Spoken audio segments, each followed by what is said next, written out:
Yemwe bayobozi namwe babyeyi dufata abana bose nk'abacu.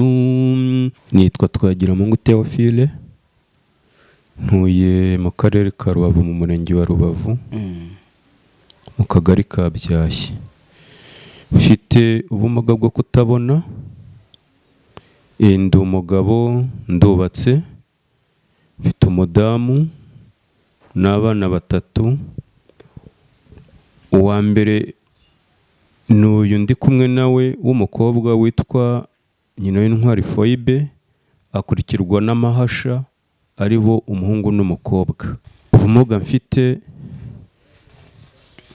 suko ari izindi mpamvu, nk'uko nabivuze mbere n'ubundi narabuvukanye. Urugo rwawe nk'indi miryango yose, abagabo bishimira ko abana babo babona banyweye igikoma, bakarya, bakabona barakarabye barisize, ubwo buzima bugashimisha umugabo. Wowe mu rugo rwawe si ukukumenesha ibanga, ariko duha ishusho y'umunsi, uduha ishusho y'ubuzima bw'umuryango uko bimeze kuri ibyo nari mvuze. Rimwe na rimwe umudamu hari igihe yihangana, ariko 2-3 buryo iyo utangiye kubura igikoma cy'abana kandi abana bari buze no konka, nawe bimutera kwibaza byinshi. Noneho wenda abantu bashobora no kubaza ati se niba umugabo afite ubumuga, we ko nta bumuga, kuki we atagenda? Afite ikibazo cy'uko yabazwe ari kubyara amahasha,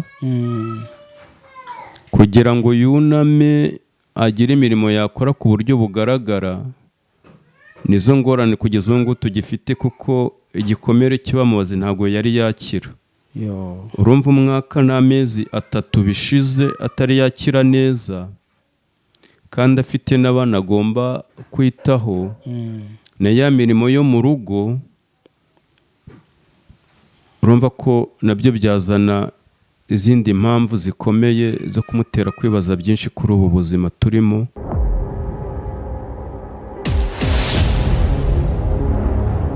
Reka tubahe ikaze bakunzi bacu, inshuti z'akadasohoka Umwana TV. Mwese nimumererwe neza kandi mukomere, tubifurize amahoro y'Imana kandi tubasabire n'umugisha uturuka ku Mana. Mwese mugubwe neza, abatameze neza mwese nimwihangane, ejo buzacyana ayandi. Ndi mu ntara y'Uburengerazuba bw'u Rwanda, ni mu mujyi wa Rubavu. Mu minsi ishize natambutse muri kano gace, mbona umugabo wihebye, ngira amatsiko cyane ko nari mbonye afite inkoni y'abafite ubumuga. Urumva ni abantu bakunda gutera emotion cyane cyane iyo ubonye umuntu yihebye, yasa n'uwigunze, ntiyari yicaye, yari ahantu asa n'uwegamye, ubona ameze nk'umuntu ategereje. Ndamwegera, wenda mvuga ntiyaba se ari kuyoboza, turaganira. Numva umupapa ufite abana, araza kubatubwira, ariko numva afite ubuzima buteye amatsiko. Murabizi ko turi mu itangira ry'amashuri. Nk'umubyeyi naramwumvise, numva n'umuntu ubabaye, kandi numva n'umuntu twazana hano kuri runo rubuga kugira ngo byibura abone inshuti, abone abavandimwe bo kumuhumuriza. Murabizi ubuzima niko bugenda, ngira nkugire, niko gaciro k'umunyarwanda.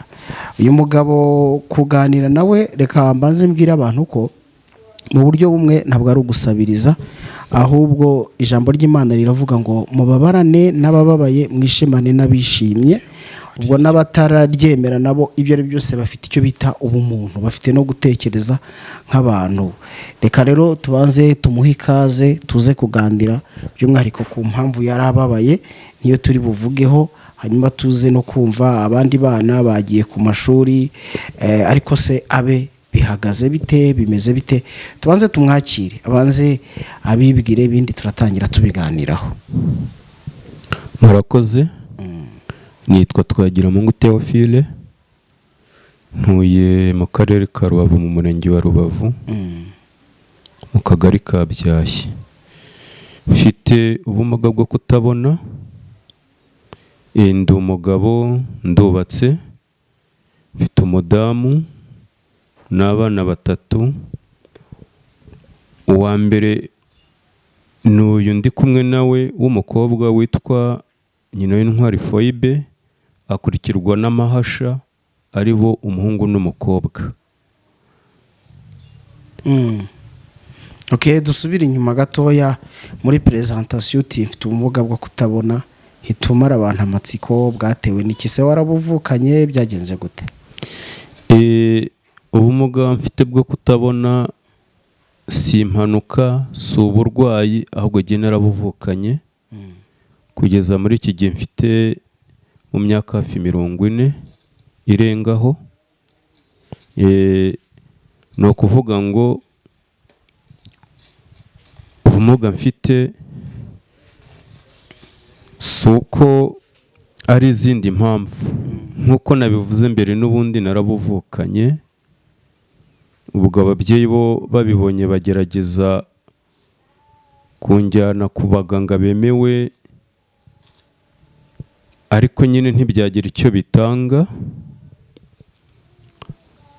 Bigeze aho ngaho bariyakira, nanjye uko ngenda nkura ndiyakira, ngira no mu kigo cy'abafite ubumuga bwo kutabona, niga amashuri y'ahabanza, ndayasoza, nkora ikizamini cya leta ndagitsinda.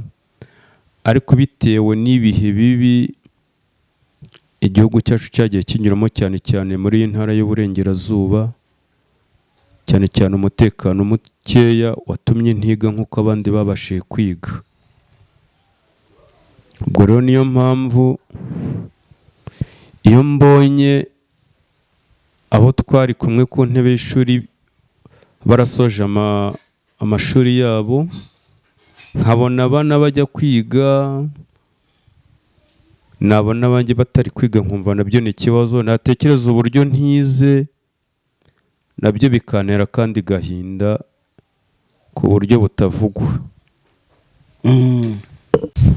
Nk'uko n'ubundi nabivuze, nyuma yo kutagira amahirwe yo kwiga nk'abandi kugira ngo wenda nanjye nige nka kaminuza cyangwa se n'ibindi byose abandi biga mu bumenyi, ubuzima bwarakomeje ariko nyine bushaririye. Nkomeza kubaho, ndashaka, ubu ndubatse nk'uko nabivuze.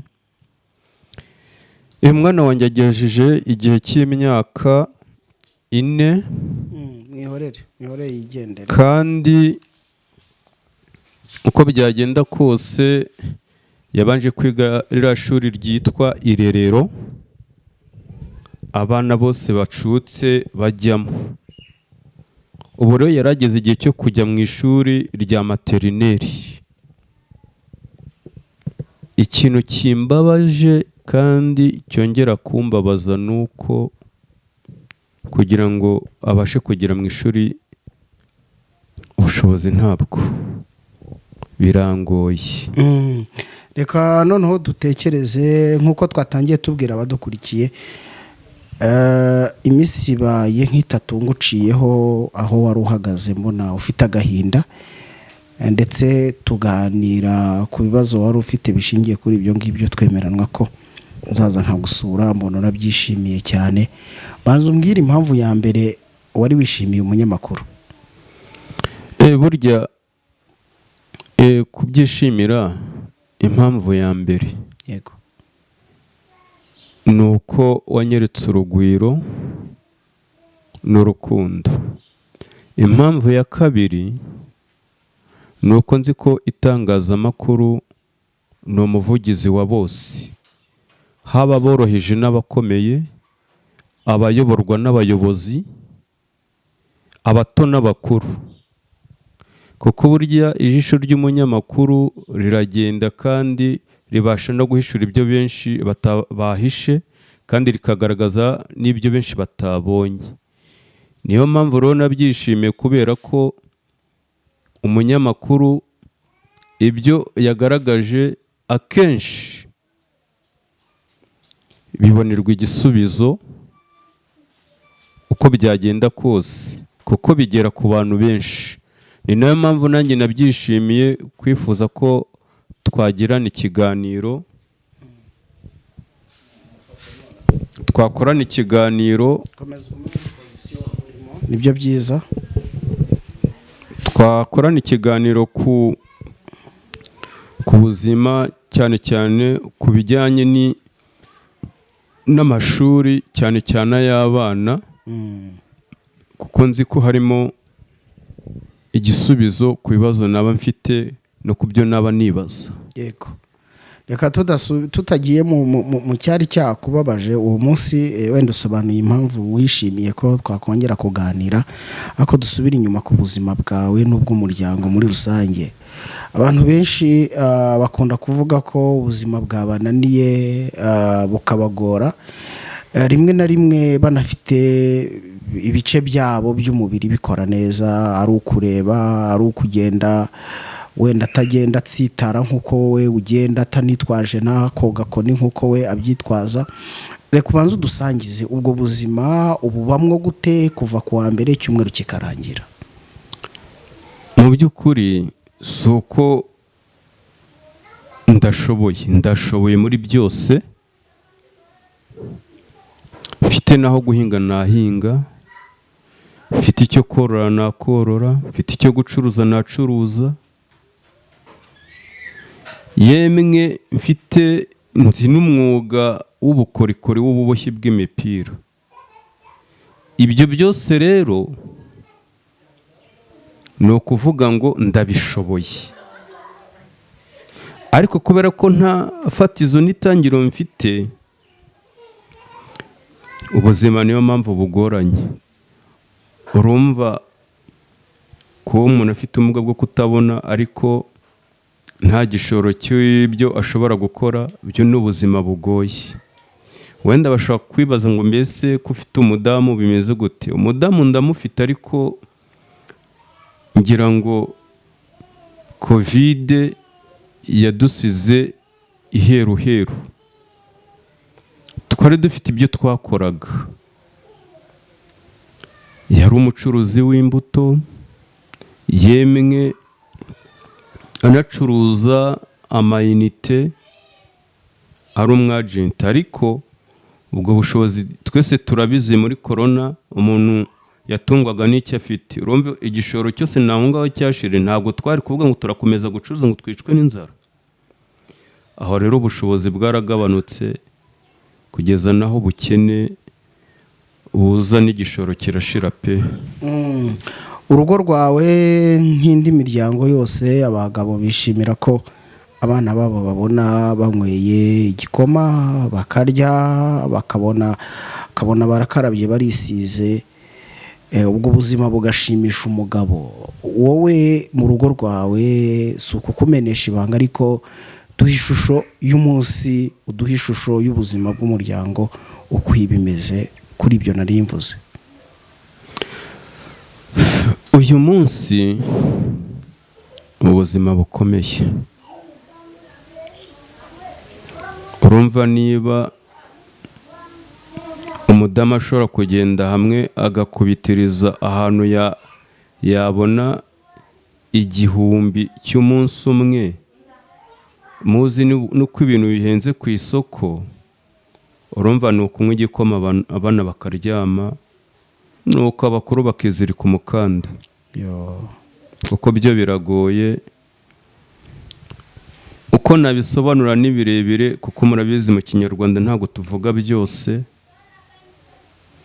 bitewe n'ubuzima umuntu aba afite, cyangwa se n'ibibazo aba afite yikoreye. Kubera ko rimwe na rimwe iyo umuntu avuze byose, hari igihe umuntu atekereza ko hari benshi bashobora kumwumvira ubusa.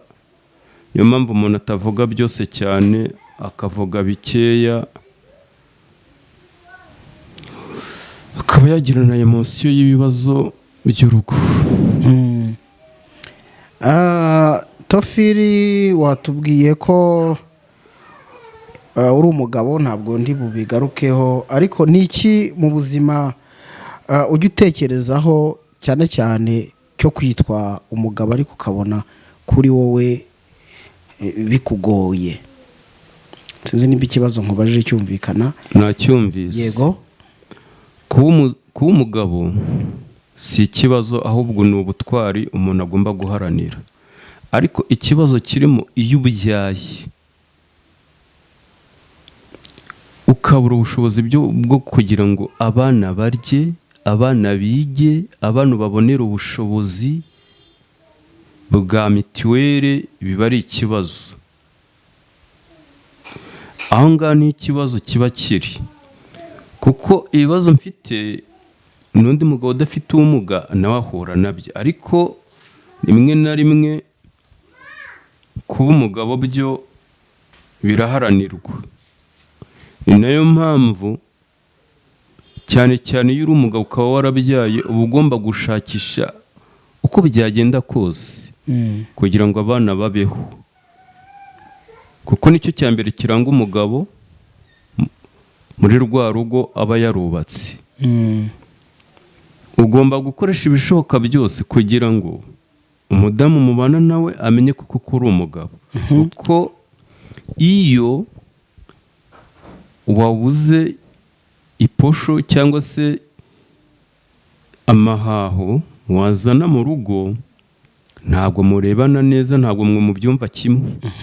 ubu mwebwe bihagaze bite rero, dushingiye nk'umuntu wavuze uti ubuzima bwanjye burashaririye, aho bihuza n'amateka, uvuga uti bagenzi banjye barize baraminuza, ngewe byaranze bitewe n'amateka. wavuze uti agace twari turimo kaje gukoronizwa n'umutekano muke, noneho kugeza ubu ukaba udafite cya kintu koko gituma ugera kuri rwa rwego turiho tuvuga. ubyakira ute mu mutima noneho? rimwe na rimwe umudamu hari igihe yihangana, ariko kabiri gatatu buryo iyo utangiye kubura igikoma cy'abana kandi abana bari buze no konka, nawe bimutera kwibaza byinshi. kwiheba ntibyabura. ntawamenye icyo umuntu wese aba atekereza mu mutima we, ariko kamemu no ku isura no mu mvugo hari igihe biba bigaragaza ko nawe ababaye, kandi birumvikana. nk'umuntu wagiye kubaka urugo yarebye atari kubona, kandi nawe ari imbaraga z'urugo, ubwo bushobozi atabufite muri iki gihe, biba ari ikibazo. noneho wenda abantu bashobora no kubaza ati se niba umugabo afite ubumuga, we ko nta bumuga, kuki we atagenda? afite ikibazo cy'uko yabazwe ari kubyara amahasha, kugira ngo yuname agire imirimo yakora ku buryo bugaragara. nizo ngorane kugeza ubu ngubu tugifite, kuko igikomere kibamubaze ntabwo yari yakira. urumva umwaka n'amezi 3 bishize atari yakira neza, kandi afite n'abana agomba kwitaho, na ya mirimo yo mu rugo. urumva ko nabyo byazana izindi mpamvu zikomeye zo kumutera kwibaza byinshi kuri ubu buzima turimo bukakaye. Yego, reka abadukurikiye ngira ngo muriho murabyumva, turaganira n'uyu mugabo.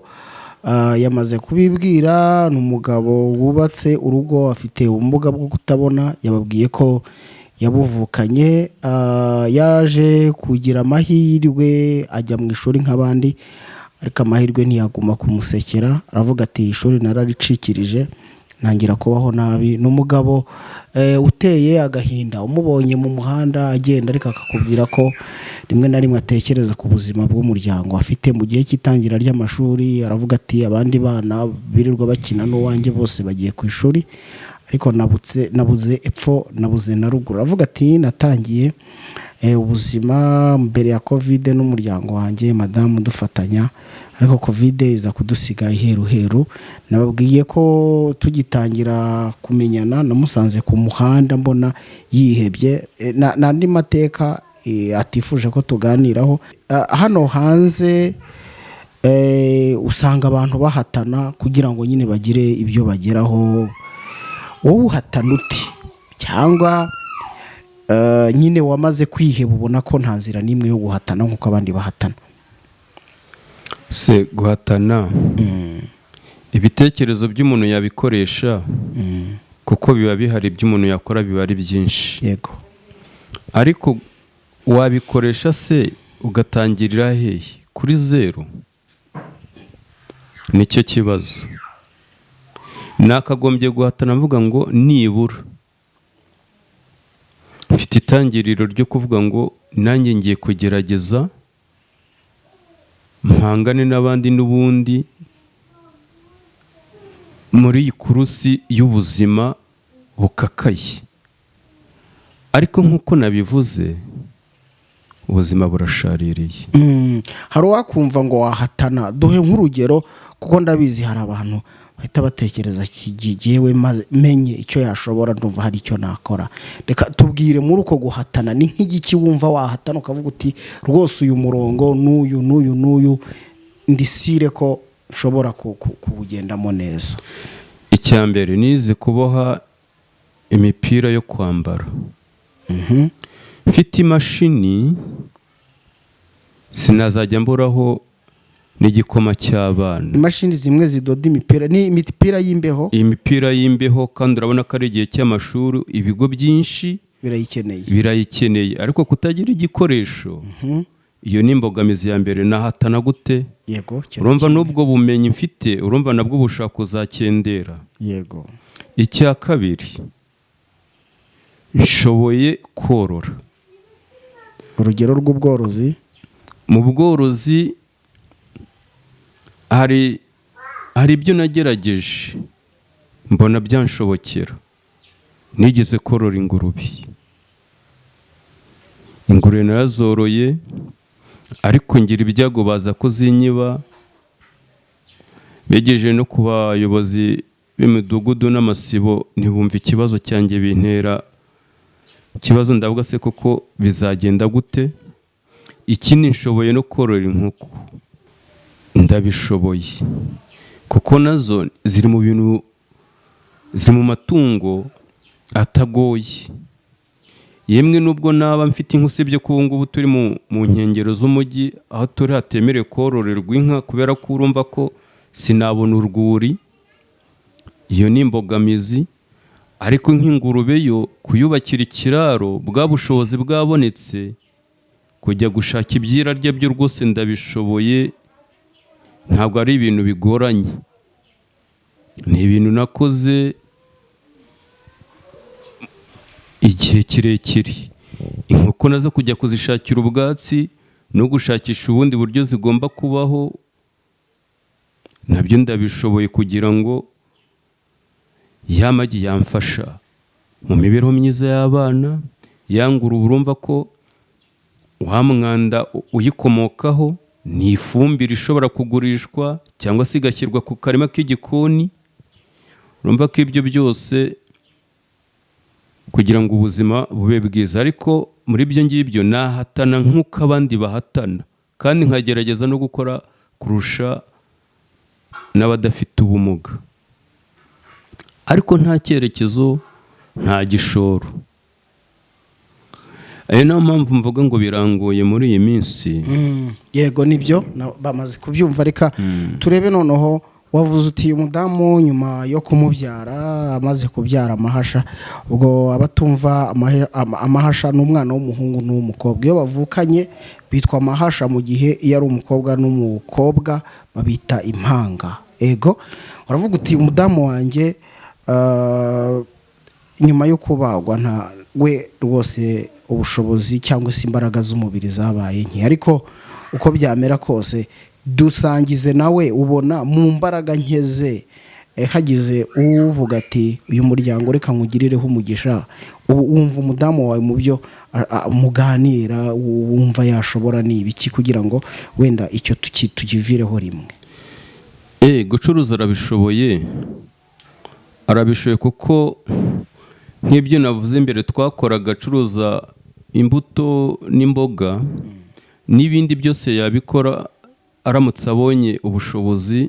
Tubonye ubushobozi, yafata umwanya mu isoko, haba irya Mbugangari se haba irya Karukogo cyangwa se n'isoko rikuru cyangwa se iriri ku mupaka mutoya aho bita kuri petite bariyeri, aho se dufite ubushobozi yacuruza, kuko yaracuruje n'ubundi akiri umukobwa yaracuruje, dushaka anacuruza ariko covid iraza ibisubiza inyuma. Ibyo yacuruza byo ni byinshi ariko nibwo bwa bushobozi. Kurumva kujya mu isoko nabyo bisaba kugira ngo ugura aho urakorera, wamara kwagura ugashaka n'igishoro. Nubwo afite abana babiri, ibyo ntabwo byatubuza gukora, kuko n'umugisha Imana yaduhaye, ariko nanone wimugisha kugira ngo ubashe kubaho neza ni uko twabasha gukora, kuko tudakoze n'ubundi ni rwo rwa rupfu, ari tukaba ababyeyi n'abana. Okay, yego biri kumvikana kandi twakubwira ngo komera. Ariko reka turebe sosiyete mu bana igufata gute, cyane ko hariho n'igihe n'abafite ubumuga mujya muhura n'ingorane, abo mu bana bakababangamira, bakagira amagambo se hamwe namwe babavugaho. Turagira ngo duse n'udusangiza nanone gato mbere yuko dusoza ikiganiro, sosiyete mu bana kuri kano gasozi mubanye mute? Mbona tubana neza, nta kibazo. Batambuka iwanjye bakansuhuza, nanjye natambuka nkabasuhuza, nkabikiriza, tugakomeza mu buzima busanzwe. Wenda ibyo bavuga babivugira hirya wenda ntari kumva, ariko ubusanzwe byo mbona nta kibazo, tubanye neza. Kuko yabaye ari nka kera abantu bakirahurirana, rwose nta kibazo kirimo. Kuko sinaterwa n'ibyago ngo wenda simbure gutabarwa, ariko ibyo ngibyo byo ndumva rwose. Mu bindi byo mu buzima buri wese aba ari nyamwigendaho, kuko buri wese aba ari kugenda ajya gushakisha, ariko twebwe nyine urumva ko tuba twibereye mu rugo, ni gutyo. Wenda bagira hirya bakavuga ibindi, ariko mu bundi buzima busanzwe mbona nta kibazo. Yego, wifuza ko waganira n'umumenyeshamakuru, ufite icyizere ko uzabona inshuti, wenda sinzi kwizera kwawe aho kugarukira, ariko ufite icyizere ko uzabona inshuti ziri kuri iyi nkuru yawe, zibonye ino nkuru yawe zikakugirira umugisha? Icyizere ndagifite, kuko nzi ko hari benshi Imana yahaye umugisha. Yego, kandi bafite umutima wa kimuntu, bafite umutima w'impuhwe n'urukundo. Kandi nzi ko abana ni umugisha, umwana ni umutware, umwana ejo azaba umuyobozi. Yego, azafasha buri wese, kuko mu byo aziga bwa bushobozi bubonetse akiga, azagirira igihugu ndetse n'isi muri rusange umumaro, uretse n'umuryango. Ndizera ko muri uyu mwanya mfite icyizere cy'uko muri iki kiganiro tugiranye uzabasha kucyumva, ye kuzita ku byanjye wenda nge ndimo ndakura ndatega zivamo, ariko nibura kuri aba bajyambere u Rwanda rwa none n'ejo hazaza, yabasha kugira icyo yabikoraho kugira ngo umwana azamuke yige. Kandi kwiga, kuko giye ubwanjye n'ejo nava mu mubiri birashoboka, ariko umwana we rwose agize icyo buri wese yabyumva akagira icyo yabikora kugira ngo umwana ajye ku ishuri, byaba byiza kurushaho. Kuko nko kuri izi tariki benshi bagiye mu mashuri, ariko niriwe ngendana nawe mu karitsiye, abandi bana bagiye, urumva ko ntago binshimisha. Ariko mfite icyizere cy'uko muri ba bandi bose twese ko turi ibiremwa by'Imana, kandi ko hari abo Imana yagiriye neza igahabwa ubushobozi, twese tugomba kuzamurana, nzi ko byose bishoboka. Ugize gutya nyuma y'uko tuganiriye gutyo ukabona umuntu araguhamagaye cyangwa ageze hano aje kuguhumuriza, wabyakira gute? Byanshimisha cyane, kandi usibye no kunshimisha ni ukumusabira umugisha ku Mana, yego, kuko njye ndi umwizeramana, ndasenga. Ibyo byose urumva ko icya mbere no gushimira Imana, nawe nkamushimira, kandi no kongera gusaba umugisha ku Mana kugira ngo imwagure muri byose. yego. Reka dusoze rero tukwihanganisha, ariko ntekereza ko ababonye ikiganiro banezezwa nuko wababwira nimero zawe za telefone kugira ngo tuze no kuzishyira mu kiganiro, hanyuma dusoze. Nomero zanjye za telefone nkoresha MTN ni 078 50 840 98. Iy'umudamu ni 078 68 22 934. Biri muri telefone imwe kuko ndayifite, byose biri muri telefone mfite ahangaha. Izo nizo nomero zacu, uwazidushakiraho yatubona umunsi ku wundi. Nta telefone ya WhatsApp mugira? Iya WhatsApp turayifite, yego, sibyo ko telefone yangiritse ikameneka bitewe no guterura abana. Urabona abana b'amahasha bombi, kubaterura rimwe na rimwe usanga bari kurwanira icyo umubyeyi afite, ubwo twagize impanuka yikubita hasi. Ariko nomero ya WhatsApp yo ni 07 90 155 338. ubwo se ijya boneka kuri network bigakunda? Rimwe na rimwe hari igihe twifashisha abaturanyi, yego, tukavuga tutereka turebe ko wenda ari umuntu ushobora kuba watwoherejeho ubutumwa, yego, ubwo tugashyiramo simukadi kugira ngo turebe. Ni muri ubwo buryo tubayeho.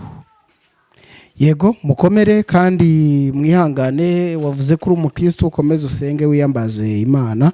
Hanyuma tunabwiriye abadukurikiye, ibyo ari byo byose iyo dukoze inkuru nk'iyi ngiyi ntabwo tuba tugamije kubasaba, ahubwo tuba tugira ngo tunigishe abantu uko ubuzima bwo mu isi bumeze, uko ubuzima bwo mu isi buteye. Ubuzima ni gatebe gatoki, isi ntabwo isakaye. Cyakora nyiramahirwe n'urambura ikiganza akagirira neza umwe mu bababaye, ni nawo mugisha. Ni urukundo rukomeye, ni umurage Yesu Kristo yasabye abigishwa, baravuga ati itegeko risumba ayandi ni urukundo, mukundane. Reka rero tubinginge inshuti zacu z'akadasohoka mwese mudukunda, uyu mubyeyi uko mumubona imyaka afite nimbuza uko ngira, niyo mpamvu yavuze ati reka mbagire namwe mungire, mbagirireho umugisha. Uwifuza kuvugana nawe nimero ze ngizi twazishyize hano mu kiganiro, ariko nk'uko yababwiye afite imbogamizi kuri WhatsApp. Mushobora kwizera televiziyo, izo nimero muri kubona mushobora kuzikoresha z'umunyamakuru. Ubutumwa bwose mwakifuza ko tumugezaho twamubagezaho, ibintu byose bikagenda neza. Kandi ijambo ry'Imana riravuga ngo gutanga bizana umugisha kurusha guhabwa. Reka bashimira, ariko nawe tumushimire nimba mu byo tuganire nta kindi wumva cyagusobwe, wenda ukaba wacyongeraho dusezera abantu. Reka nongereho ubutumwa. Yego, mu ndirimbo ntabwo ndi buyiririmbe yose, kuko mu mpano ngira n'impano yo guhimba indirimbo, kuko mba no muri korari. yego, ariko iyo ndirimbo ntabwo ari iyo muri korari, ni indirimbo isanzwe ijyanye no kubana. yego, ndaririmba igice cyayo kimwe n'igisubirwamo cyayo, noneho iyo iraba ari message. yego.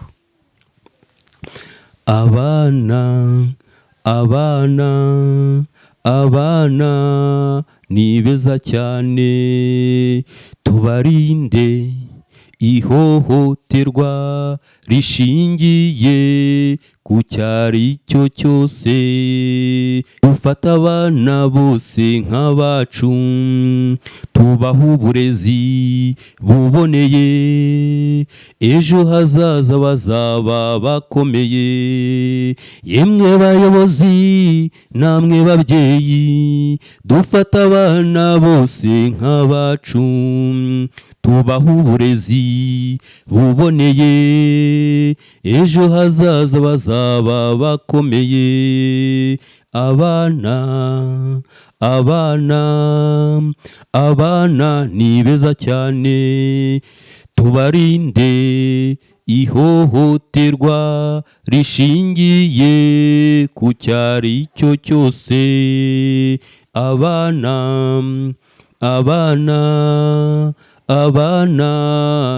ni beza cyane, tubarinde ihohoterwa rishingiye ku cyari cyo cyose.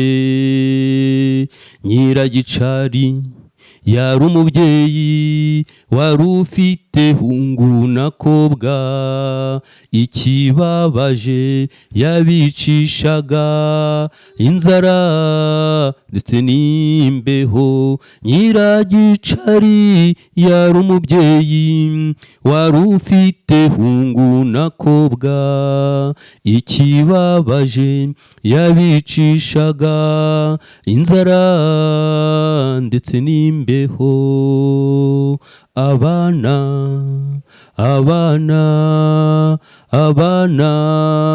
ni beza cyane, tubarinde ihohoterwa rishingiye ku cyari cyo cyose. Tubarinde ihohoterwa rishingiye ku cyari cyo cyose. Tubarinde ihohoterwa rishingiye ku cyari cyo cyose. Murakoze. Iyo ni message mu ndirimbo, nuko nyine ari bwa bushobozi bukeya. Iyo nza kugira ubushobozi, kuko nzifite ari nyinshi, mba narazijyanye muri studio zigakorwa, ubwo butumwa bukagera ku bantu bose, cyane cyane kuko ngewe nkunda indirimbo zijyanye n'abana, nibwo butumwa ntanga kugira ngo nibura abana bitabweho, usibye n'abandi bose bari hirya no hino baba bahari. Mbangira ngo iyo message yumvikane. Ndazifite indirimbo nyinshi nyine, ni bwa bushobozi nk'uko nabivuze, ariko bubonetse nabwo byakubaka sosiyete nyarwanda. Murakoze, Imana ibahe umugisha mwe mwese banyumvise kandi n'abazankurikirana. Imana yagure mu byanyu byose.